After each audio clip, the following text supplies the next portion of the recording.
Okay, so this is our evening webinar for 11/17, and today our agenda is going to cover the new dashboard improvements that Amazon has recently made, and I will attempt not to hack through any of this since I've been sick.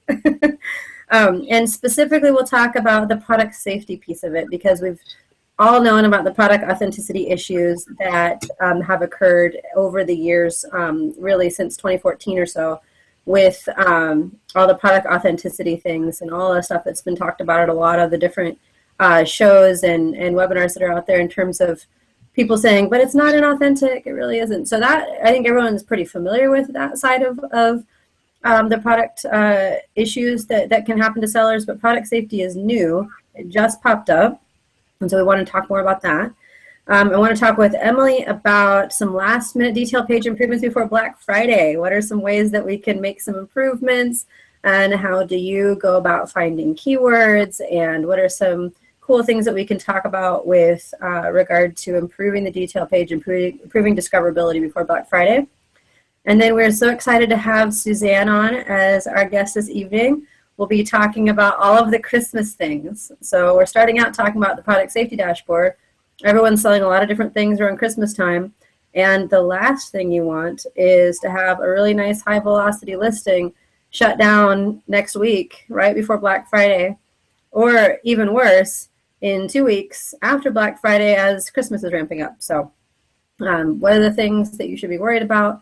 There's a lot of things that it's a bit late, but to try to get prepared for as quickly as possible. And then any questions that have come up from the team members, or anything that comes up in the room as we get started. So that's this evening. So the first thing that we want to talk about is with Kelly about the product safety dashboard. What are you seeing? What are all the problems? I know I've seen you just a ton on the Facebook forums, like, stop worrying, it might disappear in a day or two. Like, what's happening? Yeah. Well, there's a lot of panic. And if I were a seller, especially a new seller, and I logged into my account and I saw you are at risk for suspension, I would probably have a heart attack as well. But to be fair, most sellers that I am coming in contact with are seeing the data fluctuate day to day. So either ASINs are coming up that they've never gotten a warning for, that they've never seen before, that they didn't know there was a problem with, or they've had ASINs that they have had suspended and successfully reinstated, and then all of a sudden they're appearing in this new at-risk dashboard, so it appears as though all of their efforts were for nothing, and so they're very understandably upset and freaked out. And so yes, I have been kind of patrolling the Facebook forums, because I want people to understand that while Amazon's intent is to keep product safety and inauthenticity issues front and center for them, there's problems. The launch is obviously problematic. There's data quality issues. And so my encouragement has been, don't panic. You should get a shirt saying, don't panic. You may be at risk, but don't panic. But my advice has really been, if you've already litigated this effectively with Amazon and been successful and your ASIN is live, don't appeal again. But if it's a new issue to you, if it's something you've never seen before, then you should be doing your homework. Look at your product reviews if you're a private label seller. If you are a private label seller and you're getting returns on these items, or you're getting feedback and claims or buyer contacts, all of that is important. You should be doing your due diligence. And as Suzanne and I were talking about earlier today, if you have not done your testing recently, you should be updating that too.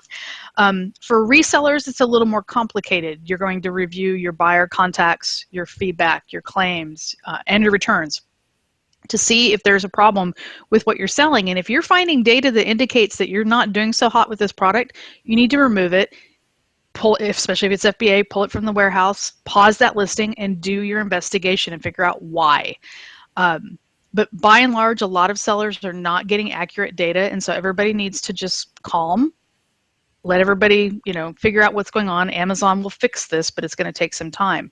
But ultimately, it's on you, as it always is, to do your homework and figure out what's driving the problem.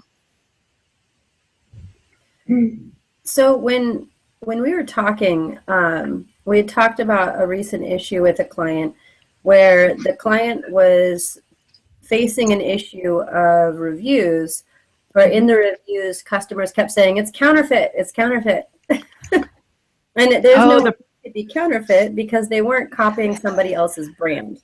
They were the product. something Yeah. had the features of a really well-known product. So what happens if someone comes up to you and is like, you're totally counterfeiting this and it's unsafe and blah, blah, blah. Like, how would you respond to that as a seller? You haven't gotten contacted by Amazon, but now you're worried because of all of it.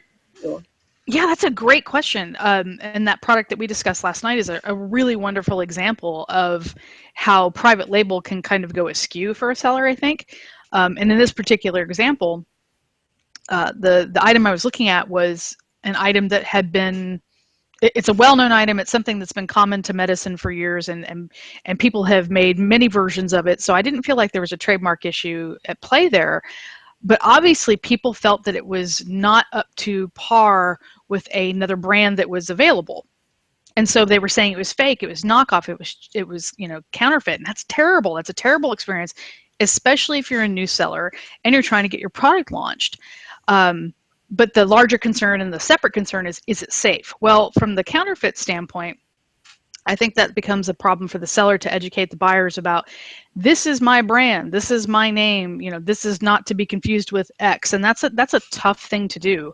But A+ content can help with that. Really good detail page content, even if you're not using A+, to help make sure that it's very clear it's your brand. Excellent product photos, clear descriptions. If you have had your product testing done, you need to make sure that you note that your product conforms to all applicable testing, and make sure you mention that on the ASIN. Sellers and buyers both want to know that.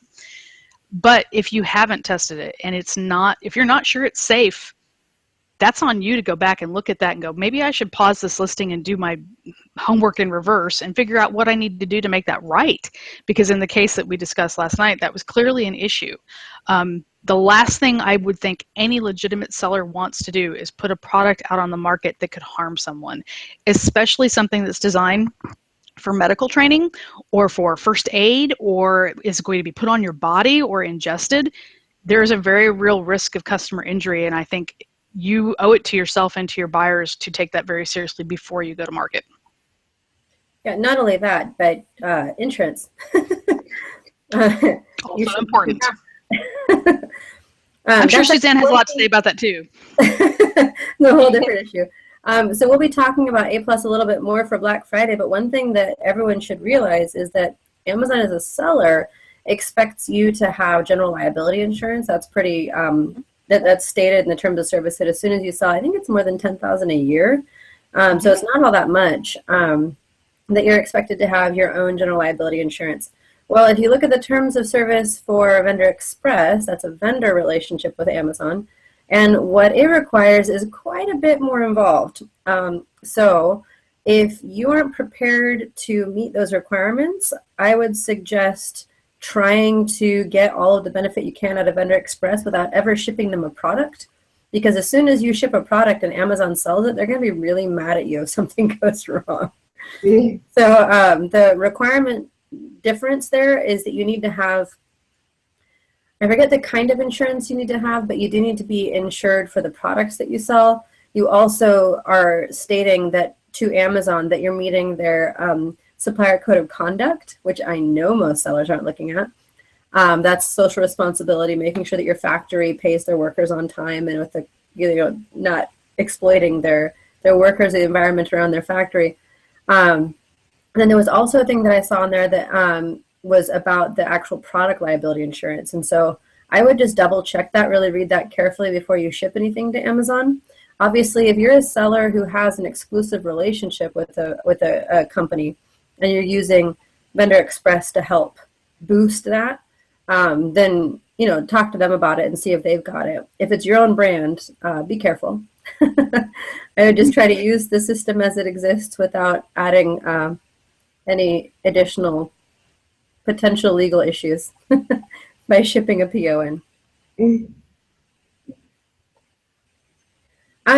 Was there anything else that you wanted to add to the product safety dashboard, Kelly? I know this has just been a huge thing that's really scared a lot of people. So I want to make sure that we cover anything that you think is still coming up for your clients. Wow, there's a lot I could probably say. Because we are in Q4, you are going to probably see an uptick in actions like this. And if you are particularly a private label seller in the supplement space or the health and beauty space or grocery, really make sure that your T's are crossed and your I's are dotted. And if you have testing protocol, if you have documentation to back up your relationship to the brand, your trademark, all of that stuff, be ready, have it there, because all it takes is just a couple people to say, hey, this made me sick, or it made me break out, or it caused my skin to flay off my body, or whatever. You need to be ready to answer those questions. And I think that's true for anything on Amazon, but particularly in those spaces, you are serving yourself very well if you are staying on top of that and keeping your paperwork ready, because you don't know. It could be you, it could be next. So just be aware, monitor your product reviews if you're a private label seller. If you're a reseller, monitor your customer feedback and your returns, because those two things are going to really tell you if you've got a problem with the item that you have. That's my number one advice for that. This is not going away. You are responsible, Amazon sellers. If you are putting something on the website, it's on you. Don't forget that. And you mentioned resellers again. So this isn't just for private label. Nope. We've seen a couple of resellers too. I have seen a lot of resellers, in fact, more of late than I have seen since this program launched in May. So if you are a reseller, you are not immune to these actions. You have to know what you are sourcing, that it's a reliable source, that your product is in good condition, that it meets the guidelines in every way, shape, or form that you have to meet on Amazon. It's got to match. It's got to be perfect. It's got to be new, and it has to be safe. You are responsible. End of story. You're the seller of record. Got it. Okay, so now as sellers of record, how do we improve our detail pages? How are we going to sell more stuff? Now we've gotten over the super scary stuff. Now let's focus on how to actually make money this Q4. A+ detail pages, enhanced marketing content is available to you if you sign up with Amazon's Vendor Express program. So that's what we're talking about. Signing yourself up with that, moving your listings over to that will give you greater creative control over your detail pages, what they look like, how the real estate is used, and even what photos and illustrations and different things you can put in there to really highlight your product. And to Kelly's point, making it look different than everyone else's. That's sort of the key. Like what is super special about your particular brand, and putting that into A+ format for all the world to see. So we had a question earlier today, and it was about a particular product that needed a video. And the concern was, well, I only get 5 free pages with enhanced marketing content. Does that mean I only get 5 videos? Yeah, that's kind of a interesting distinction. And so you can have videos on all of your listings that are housed within Vendor Express, but also within Vendor Express, new product, the enhanced marketing A+ detail pages are their own sort of separate entity. So that is to say you can only have 5 of the enhanced marketing content pages, but you can have a whole ton of listings in Vendor Express. And that whole ton of listings can have a video, as can the 5 A+ enhanced marketing content pages. But that's a good distinction to make. And we also got a question earlier about, well, if I'm just going to be a Vendor Express vendor, why shouldn't I just be a Vendor Central vendor? What's the benefit of doing Vendor Express? Why would we do Vendor Express instead of Vendor Central? Well, because Vendor Express is kind of that no commitment relationship you were just talking about. So you get a bunch of extra marketing features and cool things that you can do with your detail pages, but that's really it, as opposed to actually getting into a serious long-term relationship with Amazon. And I believe also, I could be wrong about this, but I thought that Vendor Central was a really long, involved application process, and maybe even in some regards invite only, or maybe that's just different. Yeah, that's been the biggest problem that I think a lot of our clients have had, is you can just sign up for Vendor Express. It's nice and easy. Just type in your name, and there you are. There you are. It's literally like 30 seconds, maybe. I think the thing that took the longest when I tried signing up, and I obviously haven't sent anything in because I don't want to make myself liable for anything. But when I set up an account just to see how long it would take, the thing that took me the longest was typing in my credit card for the advertising part. Like, it was that easy to sign up. Whereas with Vendor Central, you know, we've got only one client actually that still uses Vendor Central, and it took about 3 months to get them invited, get them set up, and get everything actually running. And that's not uncommon. It's a lot slower of a process there. Mm-hmm. So if we're going to say, all right, let's update our keywords, what are the tools that you use that you think that would be good for sellers? And by the way, we don't make any money off of these. Just finding that out. So a really great one to see what people are already searching on other ASINs is ASIN Inspector. And that one is a good one to you just take the ASIN, you put it in there, you buy credits for it, you throw it in there, and it gives you back a report that shows you what people are searching to arrive at that particular ASIN. So that would be a good tool to use if you're selling something similar, or just for inspiration of different things that people might be searching. It's really funny, some of the things that come back, and some of the things that you wouldn't have thought of until you see it. You can also there are free ones online. You can just Google and find keyword finders. There's merchant words that you can pay for. You can take some of those search terms and stick them into merchant words and get even more different combinations. There's a free one that I use too, which it doesn't even really have a name. It's just a free tool, but that's helpful too. There's lots of different ways to kind of spruce up your keywords, and that's another good thing probably to do before Black Friday too, is just go in and make sure your stuff is effective and working, and change it if it's not. And one of the things that I really like doing as a content person, pay-per-click is pretty useful for driving traffic to your listings. Yeah. But the best part about pay-per-click, in my opinion, although obviously it drives traffic, that's nice. But what the automatic tool does is it tells you ways that people are searching for your product that you may not even have realized. And it tells you which products that the person was on when they clicked on your product. So like there's that carousel where it says people who looked at this also looked at this, and there was the sponsored products list. There's a regular list, the organic list, and there's the sponsored list. So you can actually see who actually clicked on your product from another ASIN.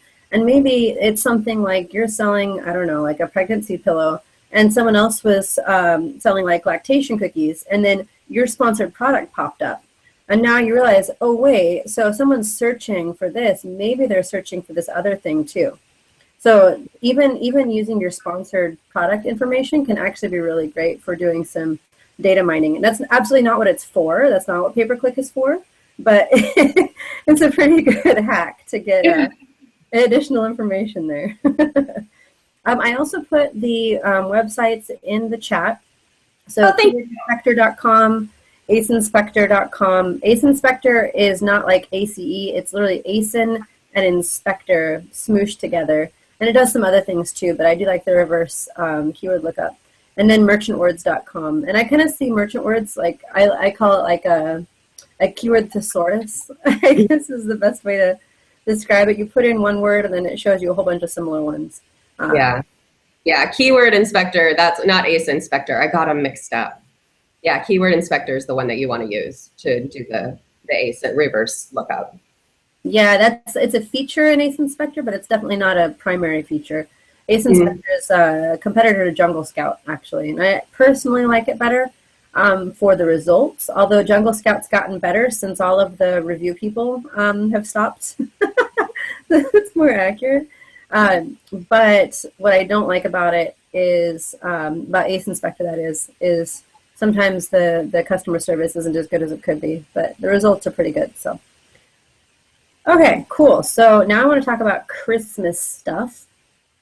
So we do a ton of different kinds of products and different things that we're doing for clients. So if we had a client come to us and say, I am selling a toy, and I just bought it off the shelf in Walmart, and I'm reselling it on the US and the UK. And I have a nice account in the UK, and I sell things that I buy in the US there all the time. Suzanne, how does that make you feel? Oh my, a little queasy for the seller, only because they might not realize the trap they might be walking into. The UK compliance and European compliance for toys in particular are a bit more intense than in the US, though there's a harmonizing of the standards that's coming down the pike. It probably won't roll out till next spring sometime, or get finalized until next spring. But you just need to know right now the toy laws are different between the countries. In general, I'll make a big general statement here. The big box retailers tend to have good testing programs. They use third-party labs to test any of their products that they're writing purchase orders for. So generally, if I shop in one of those big box stores, I feel pretty confident that the toy I'm buying for a niece or nephew is passing the US standards. And I would think the same if I was shopping in that same brand of big box store in the UK. But it would match the standards for the country you're standing in when you buy it. Unless the packaging says that it meets a bunch of other standards. Legos are an example. If you read their packaging, it will say that it meets ASTM F963 standards, which is the US. And it also will say it passes EN 71 standards, which is Europe. So some really large brands of toys are already getting with the program and certifying a toy for multiple continents and multiple countries. But you have to read the packaging to understand what that's getting at. Does that answer the question? Yeah, it was a total leading question. So last year, there was a massive problem with hoverboards. And the problem, of course, I'm sure everyone knows at this point, was that they lit on fire spontaneously, which is kind of a problem when you've plugged them in next to a, like a tree, for example. A little bit problematic. So what exactly was the problem with the hoverboards, and what can sellers do to protect themselves when they're selling a product that has a lithium battery or that plugs into the wall like that? Yeah, well, I'm not a hoverboard expert. I was actually knee-deep in food and supplements at that time last year when it was going on, but I was following it in the newspapers. And I think a couple of things are happening. First, there was a voluntary recall that a lot of people assumed was voluntary. And I think it's important to understand when the CPSC says there's a voluntary recall on something, they don't mean it's voluntary. It's pretty much mandatory.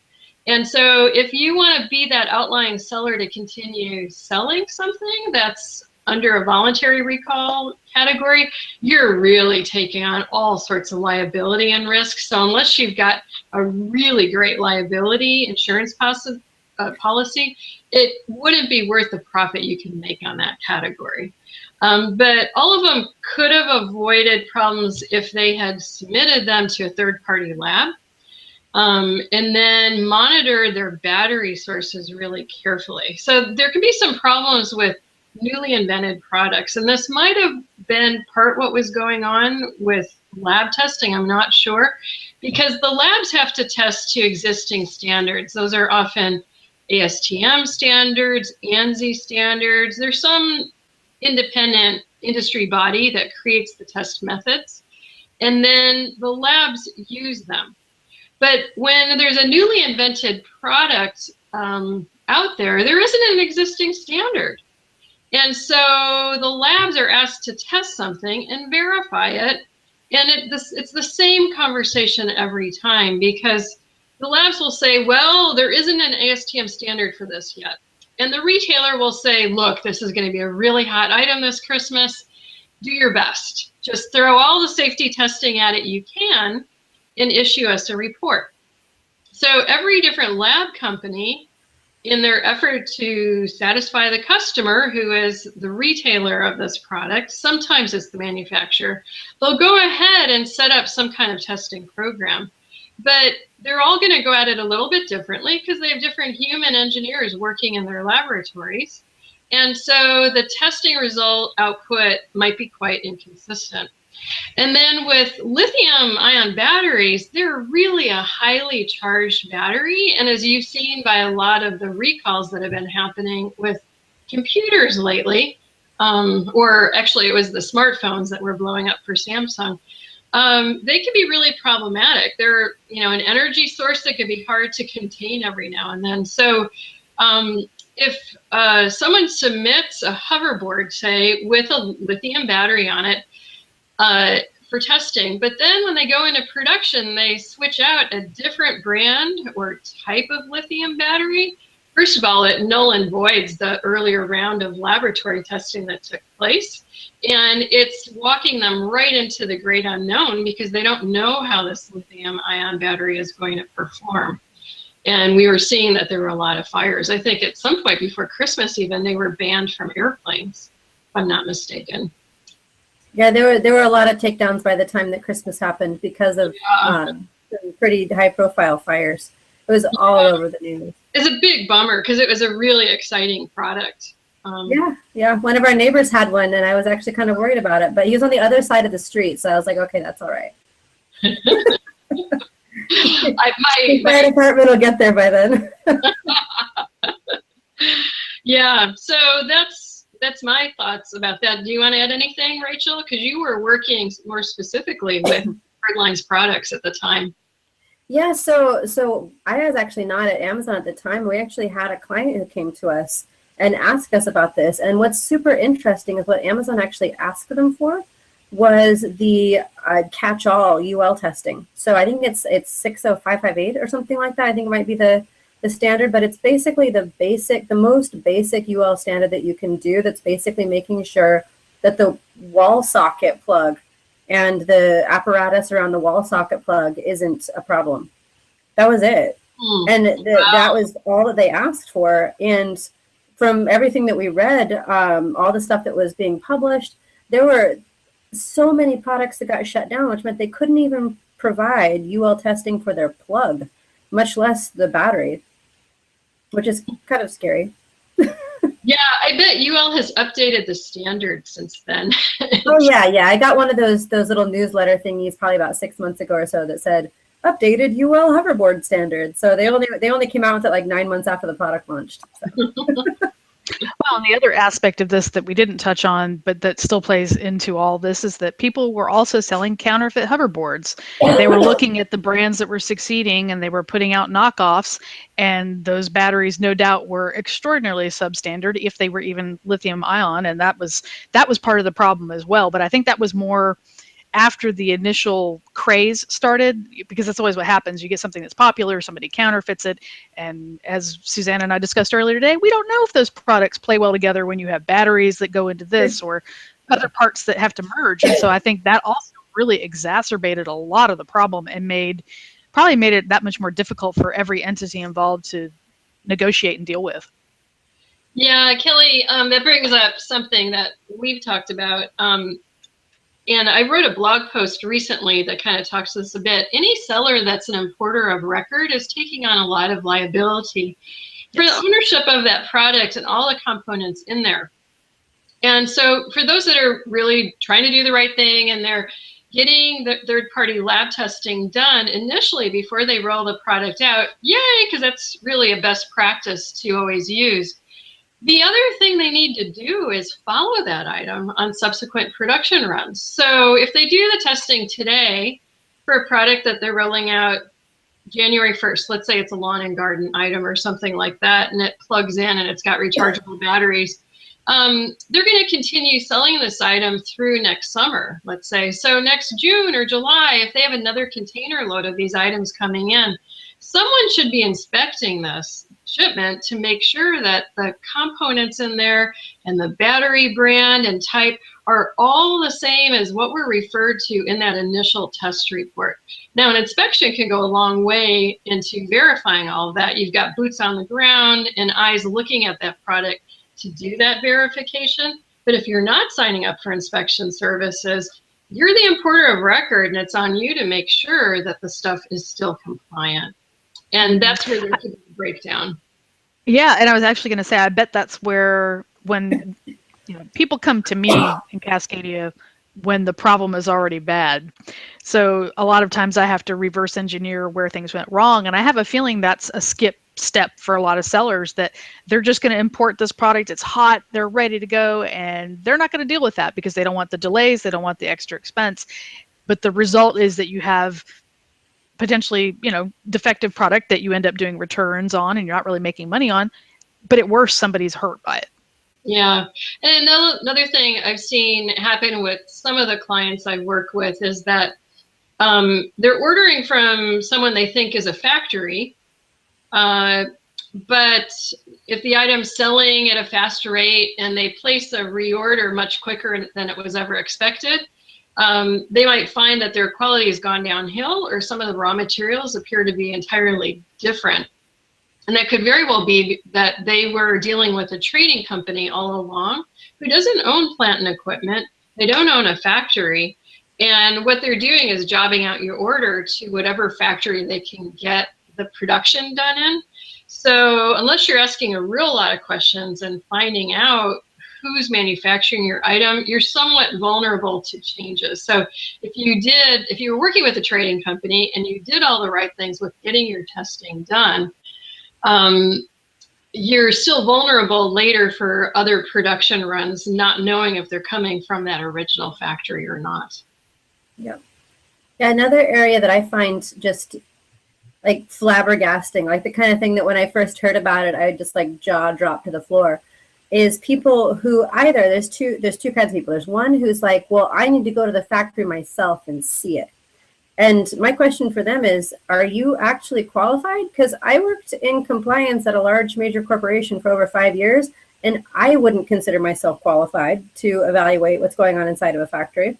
And I've visited a lot of factories, and I am not qualified. And then the second thing is other people who make sure that it gets shipped to me directly, and then I evaluate it personally. And I have the same question there, although there's a second issue with that, which is, are you qualified to do that? Because I'm not. I don't evaluate things like that. We always use third-party labs because they are qualified. This is what they do, that they've been doing for many, many, many more years than I have. But the second piece of that is if something really is completely wrong, if it really isn't something that's sellable, once you take possession of the goods, once you're importer of record, you're SOL. That money is gone. True. Yeah, we've seen the money is gone and the risk is there in your house or wherever you've taken possession. So, yeah, you could sell to a liquidator, but often that's pennies on the dollar. And you have to sign all sorts of liability waiver statements that you won't hold the buyer accountable for any later liability issues. So you're still holding the liability is what that means. Or you could sell it on eBay and some other Amazon seller could ship it on Amazon, that's totally a thing. I'm sure that's happened. It's not funny, actually, but I'm still laughing. We laugh only because we see it often enough to go, why is this still happening? So. Cool. So any questions that have come up over the past week that, excuse me, making it without too much hacking. Any questions that have come up with you guys over the last week from clients? I think the only thing that I saw was there was a question about how quickly things were getting received at the FCs. Right now they are backed up. Some of them are not, so it depends on which FC things are shipping to.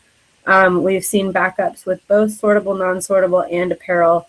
It just depends on where they're going. So that's something that I've personally seen. So for you guys, what are some things that have come up that some of our sellers in general may want to know? I'm still getting questions about the new reviews. I think people are still really struggling how to comply with the new TOS, and so it's the same repetition of the message I was talking about earlier with regards to the at-risk, is review the rules, don't do anything that's not outside that TOS, and learn to use your sponsored ads and social media and other avenues that previously you probably have neglected because you've been very dependent doing discounted and incentivized practices. And so that's really the number one thing I think that's come to me, besides the at-risk dashboard rather. Those two things really have people stirred up and kind of worried. So we did have a question about it. Is it too late to improve listings for Q4? So Emily, if you get something today, just from your experience, about how much time does it take you from starting the research process to really understand the product to putting together the A+ content and doing the keywords on the back end? About how much time does that actually take? It takes a few hours. If it's something that I'm a little bit more familiar with, like I have a few clients that I've just known for several months and I'm familiar with their product, and that's a little bit easier content for me to write. I can do it if I'm doing it real fast, a couple of hours. If I need lots more education about the product and lots more time to figure out what I'm doing with the content, probably an easy 5 to 7 hours. And so if you can't get the information, like if we have to wait for the client, I mean, has it sometimes taken upwards of a week before? Yeah, it does. A week is more typical. I thought you were talking about if I'm the seller and I'm just going to sit down and I'm going to do it myself. Yeah, it honestly, to get it out the door, to get it approved by you, any edits that you want done, and get it out the door and in Amazon's hands is a good week usually. And then from there, Amazon can take a few days. Too late to improve listings for Q4? If we're parsing that out and saying Q4 is October to December, yes, because we're halfway through Q4. But I think that's not the question. Q4 meaning the bulk of the sales come in December. So if turnaround time is less than a week, then actually you can probably get things done and get feedback from fellow sellers. You know, do that. Don't just market to yourself, right? If you do it for yourself, then great, you just marketed a great page for yourself, but maybe that's not your target market. Maybe that's not the target customer who's buying your stuff. So get feedback from a fellow seller, do some different options. If you've got a website, what's worked on the website? What's caused people to click? Have you done any A/B testing on your website? And then put that up on Amazon. It shouldn't take more than about a week to go through that whole process. If you get stuck, that's what we're here for. But certainly for the bulk of sales in Q4, plenty of time.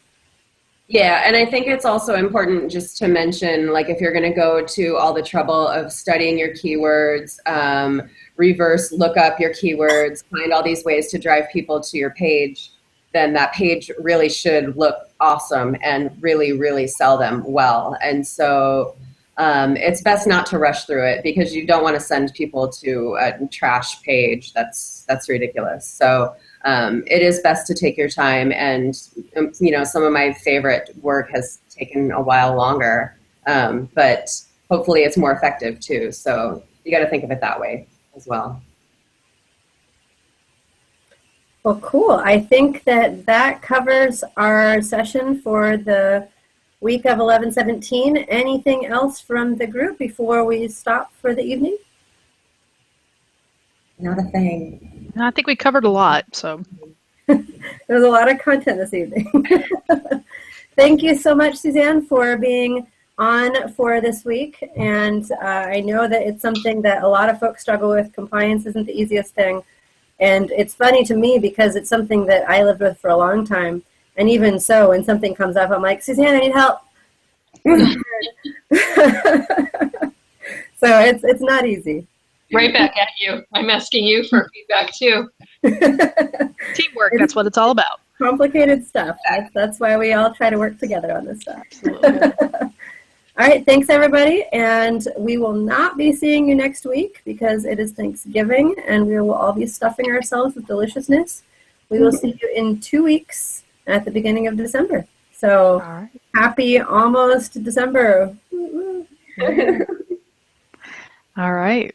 Well, enjoy your Turkey Day, everybody. We will see you then. Bye. Thanks, everyone. Bye-bye.